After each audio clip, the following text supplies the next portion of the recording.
My next guest retired from boxing with an undefeated record of 32-0. He held world championship titles in both the super middleweight and light heavyweight divisions, but more importantly, he was an analyst Friday night for the fight between Mike Tyson and Jake Paul.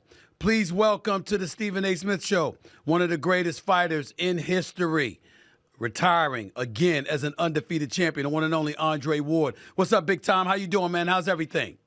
Man, you know, it's always a pleasure to be on with you, man. How you doing? Man, please, pleasure's all mine, my man. Give it to me straight. What were your thoughts after witnessing that fight Friday night?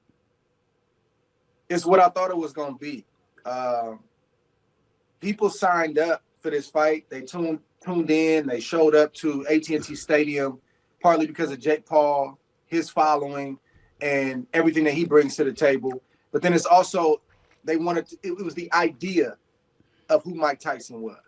They forgot about him being 58 years old. They glossed over that. And Mike being a master salesman and being that guy that when he gets into that mode, that fight mode, he can come with these one-liners and these quips that get people excited. That's what people signed up for. But when he got in the ring, you saw maybe one or two rounds of flashes of Mike, that explosiveness, that power that didn't land clean, but you saw him unleash that power, and it got people excited. But 58 took over. 58 wasn't playing around on fight night, and that's just what you saw Friday night. You know, you say that you saw it for the first couple of rounds. I ain't gonna lie to you. I saw it for about a minute. Andre, and then after that, he looked tired as hell, man. And I found myself really, really getting sad because I was scared that Jake was going to hurt him because you're 31 years younger, and I knew fatigue. When he walked into the ring, if you remember, Andre, he stumbled a little bit walking to the ring, and then I saw that he had on a knee brace on his right knee, and I was like, oh, my God. I got really, really scared for him. At any point in time, consider, even though the ring was bigger, and they were wearing 14-ounce gloves, at any time did you find yourself scared for Mike Tyson? Yeah, I was concerned for sure. Leading up to the fight, and then, you know, as the fight was taking place, as they're walking to the ring, I was working the desk for Netflix. I walked from around the desk, and I'm facing the ring, and I had the big jumbotron above me, and I had a direct view to the ring. And I was extremely nervous because some of those punches just missed Mike Tyson's chin in those first couple rounds. And that's not something that I was going to be okay with if Jake Paul went in there. And I said this in my interview with Mike Tyson.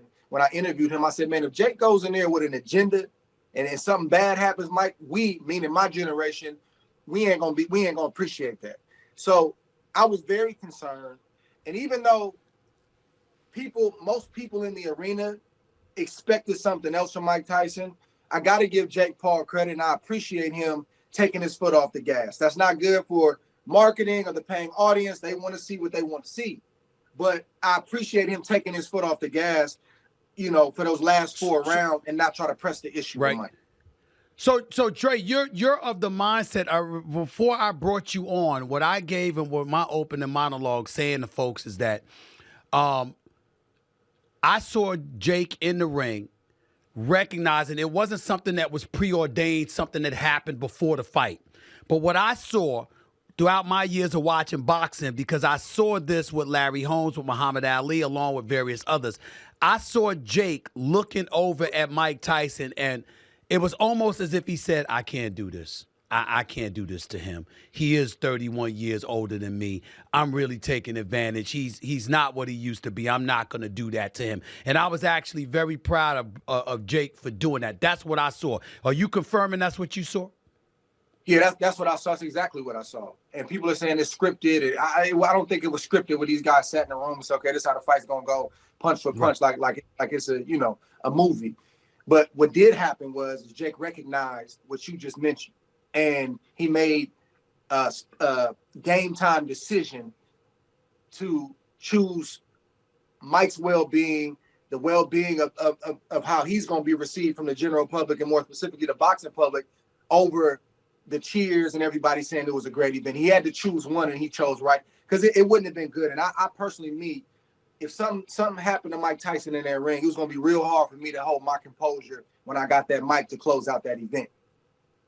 Well, let me ask you this: when you say our generation isn't going, would not have taken it lightly had he really went in there with an agenda and done harm to Mike Tyson. Be specific. What would have been the reaction had had he done what we feared could have happened to Mike Tyson? Explain to the audience what that would have been like for Jake Paul. Well, Jake was already dealing with backlash just for the fact that he took the fight with Mike Tyson at 58 years old. You got to realize lifers like myself, individuals who've been in the game since they've been, babies. We grew up in this. This is what we do. This is what we're always going to do. We're always going to be in a fight game in some way, fashion, or form. He would have got a lot of backlash. He would have got a lot of backlash, way more than what he's getting right now. People don't like the age gap, and they say, man, that's weak. That you come on, bro. You fight Mike at 58 years old. But if Mike Tyson would have got knocked out, then it would have been an outcry from the younger generation saying, bro, that's not only weak, but come see me about something. I'm interested, and I'm glad you brought that up. It's already happened. No, go ahead. Way worse than what it is now. No question. I mean, listen, because he shouldn't have gotten a ring with him to begin with, but I do applaud him for not taking advantage of it like he could have and really doing harm. And let's call it what it is. He could have done harm because of what we saw from Mike Tyson, the 58-year-old Mike Tyson. Jake Paul in a ring with a young Mike Tyson couldn't have lasted 2 rounds as far as I'm concerned, okay? But this Mike Tyson is just a different animal, and we get all of that. Having said that, first of all, props to you, your Art of War podcast, because that's when you did talk to Mike Tyson. You've been doing a lot of great work. Keep up that. I'm going to get into that with you in just a few minutes. But I want to get back to this. When you talk about he would have had some people coming from him. People have asked Andre Ward over the last few days, would you fight Jake Paul? Would you be interested in coming out of retirement and going at this cat? What's your answer to something like that, and why? Yeah, I'm open to a conversation about it. I'm not one of these cats. Like, I don't move out of anger. I don't move out of emotion. I don't do that in my life, and I didn't do that in the ring. I'm very calculated. I'm very thoughtful about every decision I make, which is why a lot of people are like, well, why didn't you say his name and just call him out on the broadcast? Well, I know who I'm dealing with. This is one of the biggest influencers in the world. This is a YouTuber, and I just saw him do it today. Arthur Beterbiev, who's a pound-for-pound, top 5 pound-for-pound fighter in the world, he directly called out Jake Paul, and Jake Paul used it in his favor. He said, look at this. I got a pound-for-pound fighter calling me out. I run the game. I don't really move like that. But what I am doing is telling them, I'm painting a picture like this. Brother, I'm 40 years old. In boxing terms, I'm an old man now, right? I ain't touched a boxing ring in 7 years. If you want to legitimize yourself, which was really whether you admit it or not, that's really what you after. Come see somebody who can give you the credentials you need, whether you win or lose. You need that in under your belt if you're going to legitimize yourself to this community. Now, you may say, I don't care. You may say, I'm not worried about that. But the truth is, you really are. You want to be embraced by individuals in this game to say, man, I respect Jake Paul. So if you want to do that, I'm open for a conversation. But at the same time, I'm not chasing this dude. I'm not trying to, I'm not getting into that, to the pig pen and doing all of that. But I am open for a discussion. And since you like fighting older guys, I'm an older guy now. And I ain't touched the ring in 7 years. So I think it'll be interesting. The thing of it, well, shoot, it'll be better than interesting. I'd love to see it personally, but it's for a different reason. It's for a different reason, Dre. On one hand, I'm torn, and I'm going to be very, very, I'm just going to keep it 100. You look at Jake Paul, I really, really appreciate what he's done for the sport of boxing in terms of bringing attention to it and showing the world you don't have to be at the mercy of promoters in order to go and make a bag, getting in the boxing ring. I don't believe the fighters have messed up boxing. I believe the promoters have messed up boxing because they've restricted or rather denied us from seeing the fights we want to see when we want to see them. And it's done harm to the sport and simultaneously has helped build the UFC because they got somebody in Dana White that makes sure you get the fights that you want to see when you want to see them as opposed to waiting 5, 6, 7 years to get it. In that regard, I give Jake Paul all the respect and the love in the world. On the other hand, you fighting basketball players, strikers in the UFC, no-name boxers, barely with any kind of reputation whatsoever.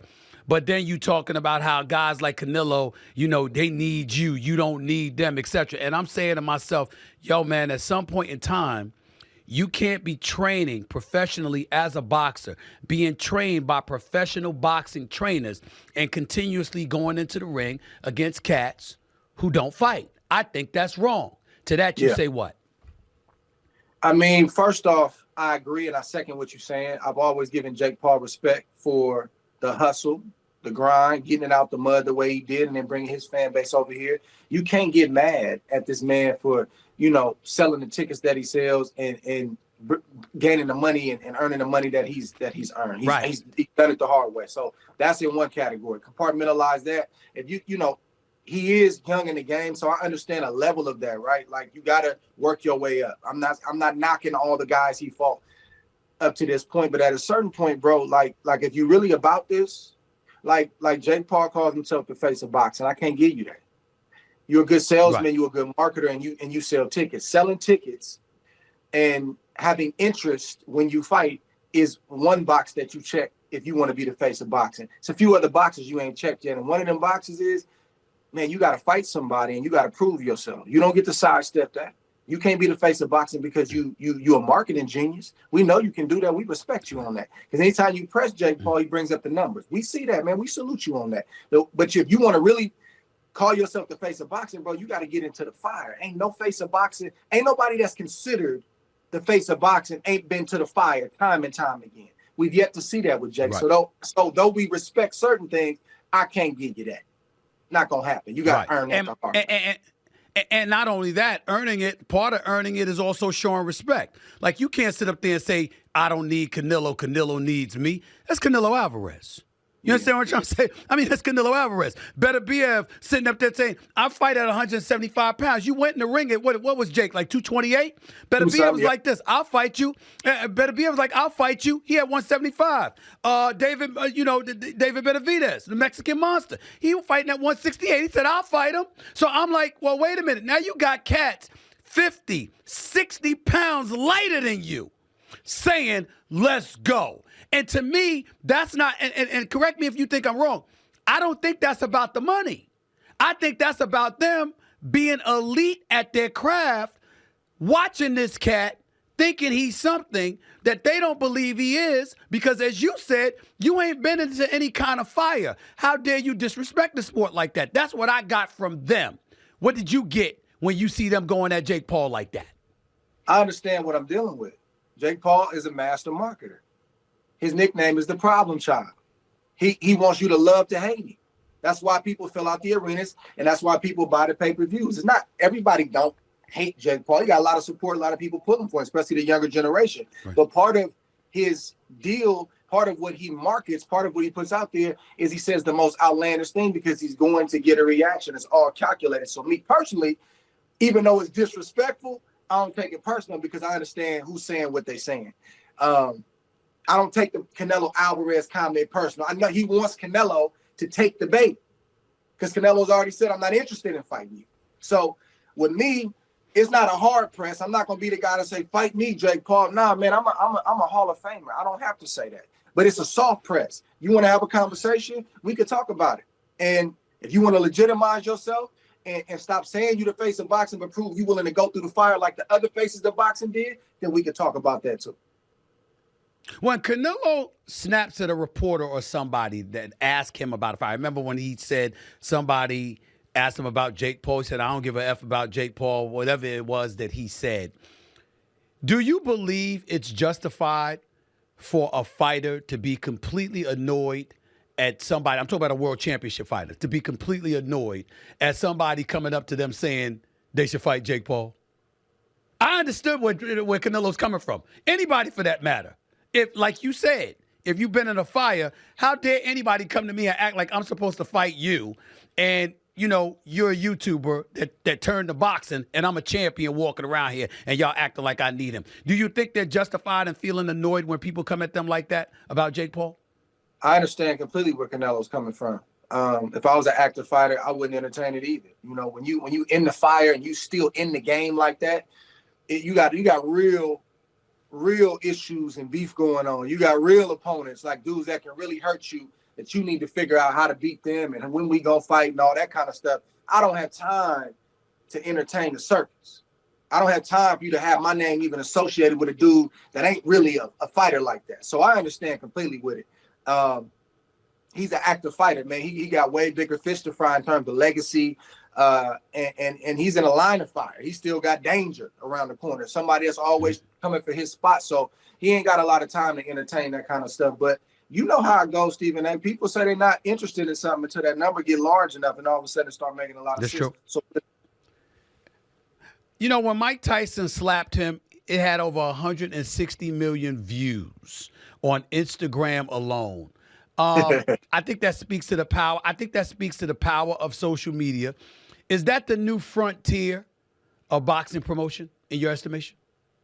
I think it's been taken over for a long time. You know, obviously you came up in the print era. You know, the younger generation, man, the attention span is very, very low. They're not reading articles anymore, even digital articles. They're not really reading those. They're looking at the headline, look at the quotes, and then they move on. So the quick clips, the quips, the things that are said, the viral videos, that's what time it is, man. And that's why you see so many athletes taking control of the narrative and promoting their own content, getting their own message out there, and sending the message that they want the public to digest. You were named All the Smoke Fights Chief Content Officer in September. I wanted you to tell us about that and what's that been like for you, the Art of War, as they call it. That airs on All the Smoke's YouTube channel, by the way. Proud of them brothers. Talk to me about that, what you doing with them. Well, man, I've been talking to Matt for the last, year, BD co-founder for the past year. And, those brothers, Matt and Stack, established themselves in a powerful, powerful way by, not just having athletes, but anybody, entertainers, politicians now, and they allow the guests to come on. They ask tough questions, but they allow the guests to come on there and control their own narrative. That's one of the things in media that I really despised and didn't like about media was oftentimes a media member will come to the dance. It could be a fight week, it could be an open workout or a phone or whatever you want to call it, and they think that they have your narrative down pat. They think that they know what you're and how you're going to answer. So what's the best way to change that? You can either complain about that or you can be part of the solution. So Matt and Stack were part of the solution. They dealt with the same thing. And now I'm in the same driver's seat where I have a lot of control, a lot of creative control, and I can use my creativity and my relationships to get people on the show that have a message to tell, that talks about their struggles, talks about the triumphs, how they were built, how they got to this point. And we ask tough questions. I approach every interview genuinely curious. I think that comes across on the screen, but we allow that guest to control their narrative, whether people agree with it or not. And that's why I love the platform that we have at All the Smoke Fight. How much do you love giving boxing analysis? Because I'm on the record. You know how I feel about you. We've been boys for years. I got so much love for you, so much respect. And I know how brilliant you are, not just as a fighter, but as a person, a highly intelligent person.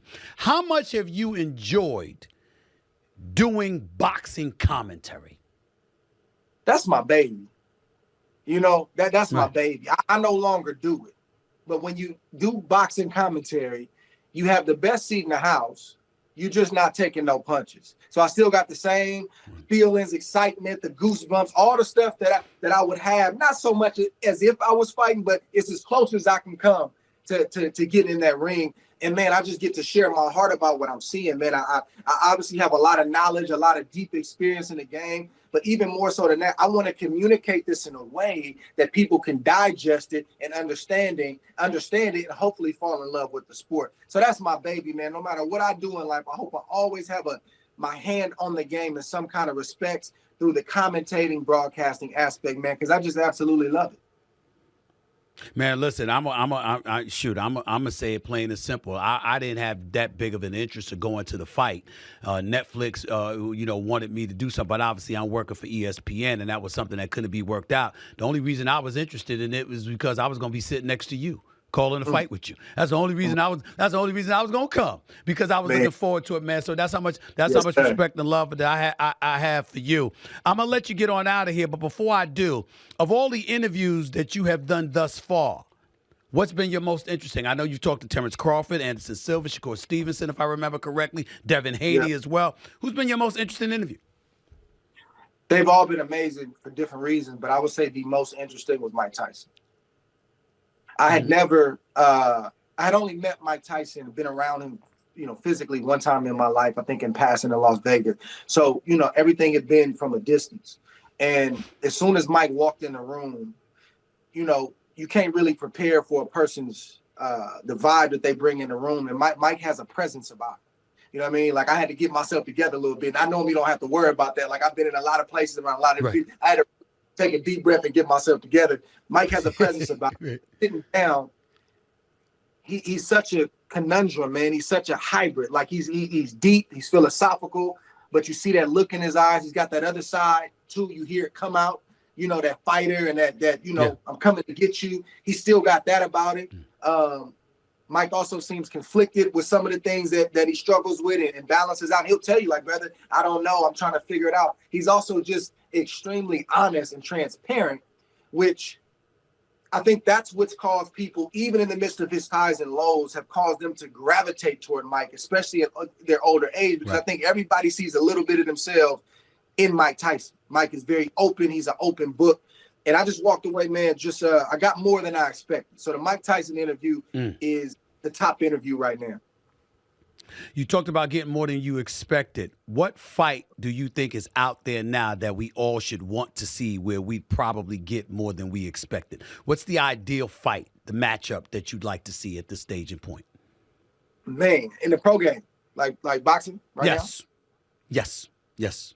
Oh, man, that's a good one, man. It's I don't know. It's tough, Stephen A., because the game is different, man.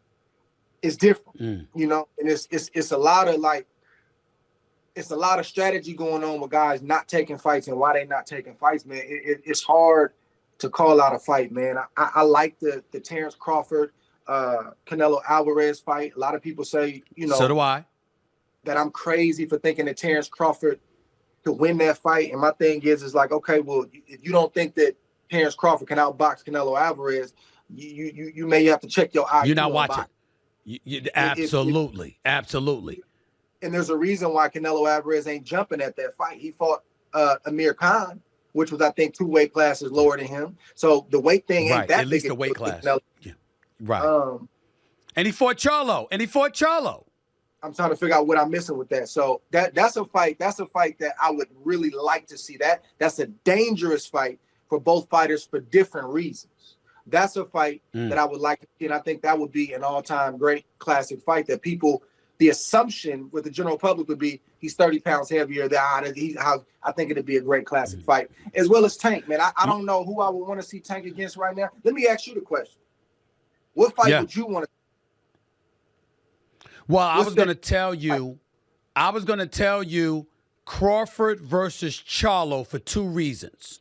Number one, at the junior middleweight spot at 154, right? Because Crawford's fought Errol Spence at 147. He moving up, right?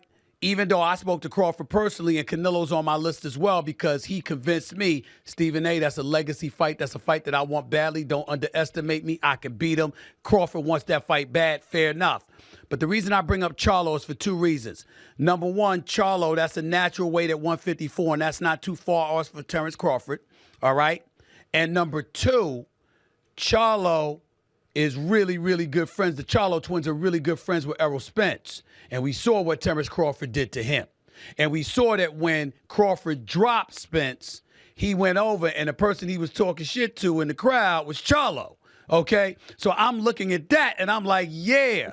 And I don't hold against Charlo, the smaller Charlo. I don't hold against him that he lost to Canelo. You know what? Because 2 weight classes higher, you moved up to 168, you was going up against him, you hit him, and then the man stalked you from the second round on. I mean, what you supposed to do? What you supposed to do, Dre? If you hit a cat and he keep coming like it was nothing. And keep him off. I mean, what you supposed to do? I mean, you got to keep. So I'm not gonna fault him for that. But that's not an excuse he would have against Crawford. So him and Crawford going up against one another is something that I would like to see. In terms of Tank, you're absolutely right. The only name that I could come up with is Teofimo Lopez. And let me throw this by you, too. And I said this to Teofimo Lopez's dad right in front of Teofimo. This is about 2 years ago. So I said, sir, respectfully, the manner in which you talk, you're hurting your son's marketability. Because you got cats that don't want to get in the ring with him because they so annoyed at how much stuff his pops talks that they say, hell with you. Go fight somebody else. Now, Teofimo's a bad boy. He's a bad brother, you know, and I'd like to see him against Tank Davis. But in the same breath, he sort of tailed off a little bit in terms of popularity because people avoided fighting him. And one reason was his knockout power with that right hand. The other was that the father annoyed the living hell out of them. And they said, hell with you. We ain't doing nothing for you. And I think that was it. That's a good answer? I mean, that's a beautiful answer. And I think, but the fight that I'm hearing that's being talked about right now is Devin Haney, Teofimo Lopez. No. I'm and by the way, damn, I was supposed to let you go, but you brought it up. I can't avoid it. I'm so upset with Devin Haney and his pops. I'm going to tell you why. Correct me, because you're the champion. And see, I learned my lesson. For a little slight story, you know where I'm going. We were in Vegas when Canelo fought Triple G, and I was arguing that Triple G won. And you and the Charlo twins were like, nah, that's not happening. And then I went like this. In the middle of my sentence, I was like, wait a minute. Champion, champion. I need to shut the hell up and just listen to those dudes. You know what I'm saying? Because I was the only one. I was on the island alone. You remember that? But here's the deal. Devin Haney, and you'll appreciate this. You the champion. You 30-0. Why the hell did you do what Tank Davis did with Garcia? Why didn't you have a weight clause in there?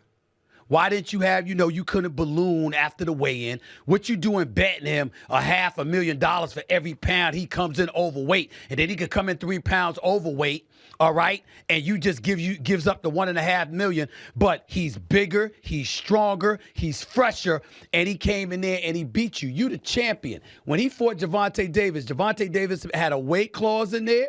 You know what I'm saying? You had to capitulate to all of that for the fight. Devin Haney, to me, didn't act like a champion during negotiations. And his pops, to me, was supposed to look out for him as well and made sure those stipulations were in there, and they didn't do it, Dre. And that hurt Devin Haney, and we saw him get beat up in a way we never saw before, and I don't know how he recovers from that, bro. That's where I'm at with it. What say you? Man, I think he can bounce back. It just won't be easy, though. He's got to take full ownership and be completely honest with himself about what went wrong in that ring.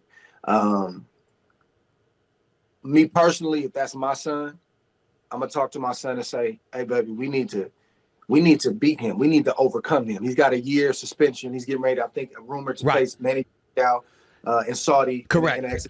So we need to get a tune-up fight.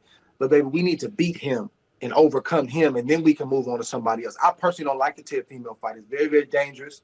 Teofimo's on the outside looking in right now. He's famished. He wants another opportunity to be in the limelight because he ain't been in the limelight last year and a half, 2 years. Why would we give him that, as dangerous as he is? My main focus would be to get back with Ryan Garcia, because you overcome Ryan Garcia. And I know people say, oh, he can never beat Ryan. We need to figure out a way, because once we do that, psychologically, I'm back.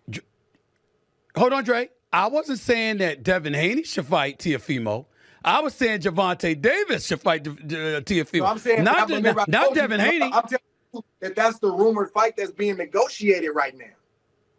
Got you. That's the fight that I'm hearing is being negotiated.